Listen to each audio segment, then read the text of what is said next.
لمعالي الوزير المحافظ الاستاذ الدكتور رضا عبد السلام، فليتفضل مشكورا. انتخابات 2025 صوتك امانه للاستاذ الدكتور رضا عبد السلام، استاذ العلوم والتشريعات الماليه والاقتصاديه، محافظ الشرقيه الاصبح، رقم 9، رمز تمثال نهضه مصر. كلمات واداء الشيخ صلاح عبد الرب. يلا انزلوا يا شباب، رضا عبد السلام حبيبنا، رقم 9 في قلوبنا، تمثال نهضه مصر. مش هقولها ومش هجامل حتى لو كان فيها ايه، وانت يا ابن بلادي عامل الف شيء نتحكى فيه. دكتور رضا عبد السلام وصوتنا انضم ليه. يلا انزلوا يا شباب، رضا عبد السلام حبيبنا، رقم 9 في قلوبنا، تمثال نهضة مصر. بسم الله الرحمن الرحيم.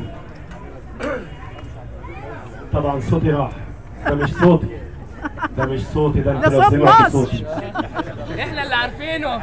بسم الله الرحمن الرحيم. الحمد لله والصلاة والسلام على رسول الله. كل يوم الأسرة بتكبر أكتر وأكتر، شكل جديلة انتصرت، شكل جديلة عملت. كنا بقينا نقول طبعا منتصرة من زمان. أنا بتكلم على السباق الصغير بتاعي، ما هي منافسة دوري ما بين المناطق. كنا بالأمس في أولونجيل، شفنا العظمة من أهل أولونجيل، واليوم لم نبتعد كثيرا في جديلة. أنا واقف دلوقتي وفي ظهري بيت نسيبي، البيت اللي ورايا ده اللي في ظهري على طول، مش اللي قبله ولا اللي بعده، في ظهرنا على طول. بيت الحاج أحمد شوقي رحمة الله عليه، وفي وشي بيت الحاجة الكبيرة، هقول امال ايه ثواني، حاجة فتحية رحمة الله عليها، وبيت الحاج إبراهيم حسن ياسين برقوق نسبة إلى السلطان برقوق. البيت اللي أنا فيه من سنة 97، يعني داخلين على 30 سنة. وحماتي رحمة الله عليها كانت بتحبني جدا، الأصالة يعني شفت فيها، مش عايز أقول أكتر من الأم،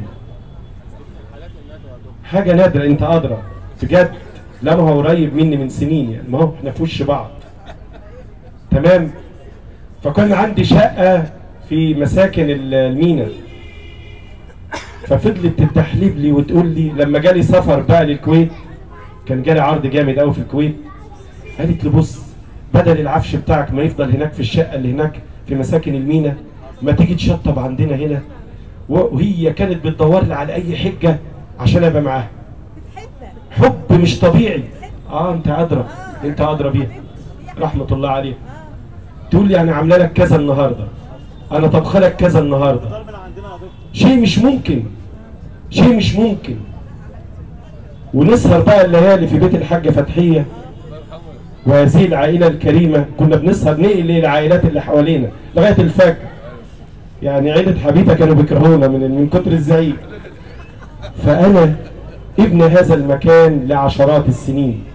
المكان ده عظيم بناسه وبأهله وبتاريخه وبثقافته، زي ما قال الدكتور عبد الرحمن. جديلة دي